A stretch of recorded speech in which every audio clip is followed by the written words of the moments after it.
এমন আকীদা পোষণ করি না যে আকীদায় আমরা ঈমান টানাটানি শুরু হয়। ঠিক না? ঠিক না? রাসূল আকরাম সাল্লাল্লাহু আলাইহি সাল্লামের সাহাবা একরাম আজমাইনের দ্বারায় নবীজির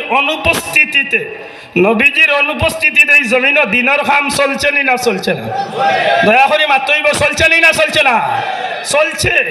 সাহাবা একরাম আজমাইন জমিনে থাকা অবস্থায় তারার মেহনতের মাধ্যমে আল্লাহ আরো কিছু সোনার মানুষ সকল তৈরি করলা। তারা কিতাবর ভাষায় তাবিয়গুলোর দ্বারাই জমিন দিনের কাম চলছে। তবে তাবিয়গুলোর দ্বারা চলছে। নবীজি ফরমাইছেন আল উলামাউ ওয়ারাসাতুল আম্বিয়া, এই জমিনের মাঝে আমি নবীর উত্তরাধিকার, আমার উত্তরসূরি হইলা আলিম হল। কিয়ামত পর্যন্ত আলিম হল দ্বারা হক্কানি ওলি আল্লাহর দ্বারা এই জমিনে দিনের কাম চলবনি না চলতো না? জোরে কইতে হইব চলবনি না চলতো না?